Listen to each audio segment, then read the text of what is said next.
Ladies and gentlemen, ugly scenes were today witnessed in Kikuyu constituency.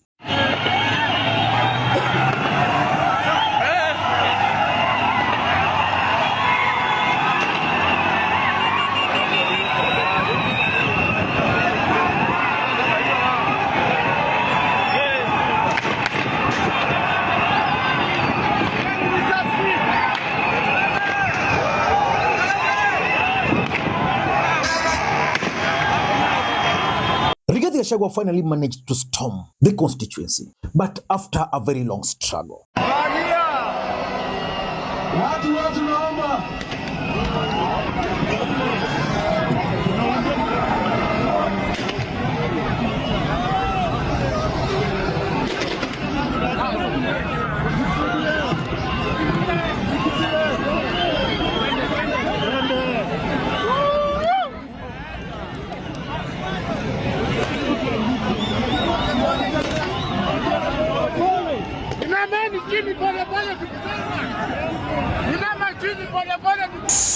And for me, Rigathi Gachagua emerged the winner.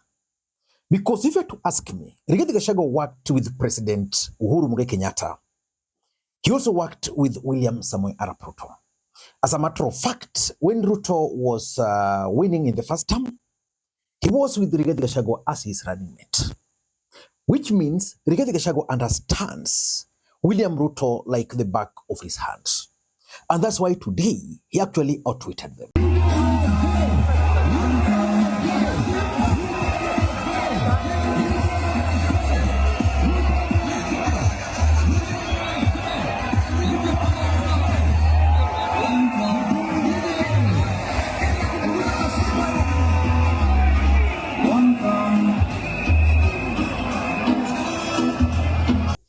Because remember, during the burial of the late Ol Kalou Member of Parliament, Rigathi Gachagua actually challenged William Ruto to stop.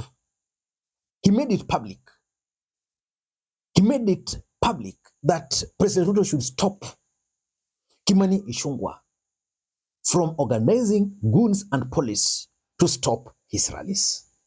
This was actually expected. Hey, Kimani Ichung'wa alisema Rigathi hatafika Kikuyu. Rigathi amefika hajafika. Rigathi amefika hajafika. Hapa ni wapi? Hapa ni wapi? Kiongozi wa Mlima Kenya ni gani? Nani kiongozi wa Mlima Kenya? Nikiwa hapa Kikuyu, niko nyumbani, siko nyumbani. Wewe Ichung'wa, wewe hapana wetu. Tabia zako Kimani Ichung'wa. Hatuamini wewe ni Mkikuyu. Hatuamini wewe ni Mkikuyu. Umeshikana na William Ruto kuangaisha jamii ya Wakikuyu. Ni makosa kubwa sana Ichung'wa. Hao watu ya Kikuyu walikuchagua mara 3 kutuma polisi na risasi na tear gas kupiga wale watu ambao walikuchagua. Harambee! Chama yenu ni gani? Chama yenu ni gani? Ile ya kusikiza ground. Nataka tusikize ground. Hapa Kikuyu munasemaje? Kikuyu munasemaje? Ladies and gentlemen, in this video, I want us to talk or analyze the events which we witnessed earlier today in Kikuyu constituency. Before we do that, in case you're watching this channel for the first time, please take a second or two, click the subscribe button so that next time we produce a video like this, YouTube will automatically notify you. And to the subscribers, I want to continue thanking you guys for your continued support. Without the support, this channel cannot be where it is. Ladies and gentlemen, my first take is that President William Ruto and Kimani Ichung'wa walked directly into Rigathi Gachagua's trap. What we witnessed today is what Rigathi Gachagua wanted to happen. And it has actually helped him consolidate his support base in Mount Kenya. Why am I saying this? Number one, let us look at publicity. From the day he challenged President Ruto up to today, Kenyans were waiting for this particular day. And when the day finally emerged, very early in the morning, Kenyans started seeing this kind of videos. Those youths who are there, they're the ones who are beating people, stealing from people. Those ones, they've ran away. They are along the southern bypass. This is the first truck that was trying to make a U-turn. Wametoboa hizo tires. This is the second one that's here. Wametoboa tires pia, trying to block the southern bypass. This one. That's the Goto Bridge along the southern bypass. And the entire country then started focusing on what was really happening down there. So Rigathi Gachagua managed to enjoy publicity throughout the entire. I'm 100% sure that in the mountain, nothing was really happening. Everybody was glued to their TV watching how Rigathi Gachagua was outwitting these guys. So he managed to win as far as publicity is concerned. Number two, the sympathy. Remember, Rigathi Gachagua was impeached. And it was expected that after his impeachment, after 2 or 3 months, Rigathi Gachagua was going to be sent into political oblivion. Rigathi Gachagua refused. And Rigathi Gachagua refused. And as a matter of fact, he even emerged much stronger because he managed to turn that impeachment into the impeachment of the entire Mount Kenya.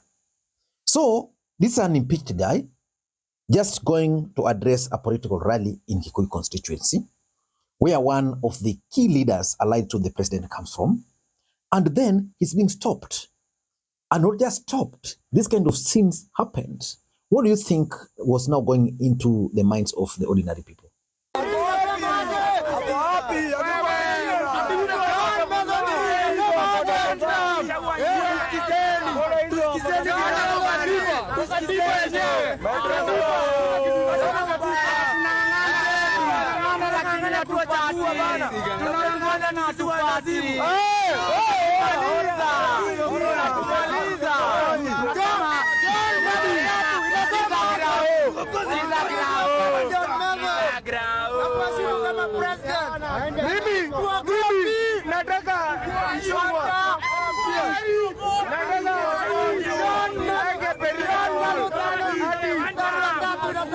And of course, when you talk of the trap, there's also the winner.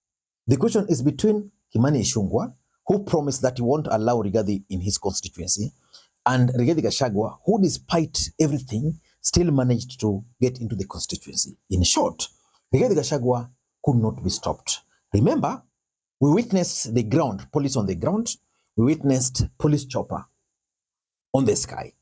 But still, the people still fought, and they ensured that Rigathi Gachagua actually entered into the venue. So which means, as far as the perception is concerned, Rigathi Gachagua managed to win. That Rigathi Gachagua is now brave. Remember what happened in Kakamega when that tear gas was thrown at Edwin Sifuna, and he challenged people to pick it and throw it back. Of course, even in Kitengela, when the tear gas was thrown at them, and Sifuna was there, that's actually what propelled Sifuna, and most people now started loving him because there's something special about Kenyans. Kenyans hate people who exercise a lot of power on others. So if you are seen to be weak and the government is trying to frustrate you, they tend to love you. And of course, there's also this tendency by Kenyans to love those they view as brave. Raila Odinga is actually viewed as brave. And that's why I was shocked when Rigathi Gachagua pointed out that Kalonzo and Matiang'i and Eugene Wamalwa refused to join him because they feared tear gas. So he emerged now as the brave. And this one here, I can assure you, is going to help him in future, political speaking. It has cemented his authority in Mount Kenya. Number two, Rigathi Gachagua finally managed to stamp his authority as Mount Kenya kingpin. Why am I saying this? In Nyandarua, UD leaders mobilized the crowd. But Rigathi Gachagua managed to win the support of the crowd. Some of the leaders who participated in mobilizing the crowd could not even be allowed to speak. The intelligence was very clear that if you allowed Kimani Ichung'wa to speak, he was going to be heckled. Yet he was one of the few people who mobilized the crowd there. Rigathi, who was not even supposed to be allowed to speak, managed to speak. And you remember how he lectured the president. He carried the day. And now, from that day, he told them that I'm coming to Kikuyu. Rigathi was actually even discussed in parliament. So he came to Kikuyu. Attempts were made to block him. Tear gas, goons, the police. But at the end of the day, he was able, his people were able to fight. The fact that people were able to fight for Rigathi Gachagua to enter into Kikuyu and address them from the venue where they had planned the rally, it shows that he has indeed stamped his authority. And that is good for him, politically speaking, moving forward. And lastly, Rigathi also managed to play the victim here. He played weak. And he portrayed Kimani Ichung'wa as the aggressor. He portrayed William Ruto as someone who is out to punish those who voted for him. Ladies and gentlemen, Rigathi Gachagua today scored big. And I have a small advice to President William Ruto. Don't allow Ichung'wa and the group to cheat you. Mount Kenya is gone. Kikuyu constituency, despite the fact that Kimani Ichung'wa has done a lot for them, they are likely not to vote Kimani Ichung'wa again. These people refused to listen to Uhuru Muigai Kenyatta, a man whom they described as anointed by God, just because Uhuru told them to support Raila. They've parted ways with the president. You need to know that, Mr. President. And there's nothing, I can assure you, there is nothing President Ruto will do to persuade the mountain. He can even stop developments from any part of the country or all other parts of the region and take all those development projects to the mountain. He can decide to give the mountain the half of the government. But the mountain have decided that they are not going to vote for you, Mr. President. So the best thing, start figuring out how and where you're going to get the votes. Because Rigathi is a very dangerous politician.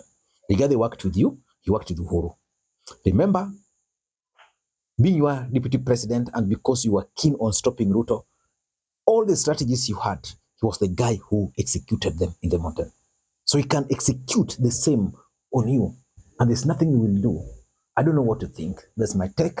Until next time, this is Lee Makwiny. Bye-bye.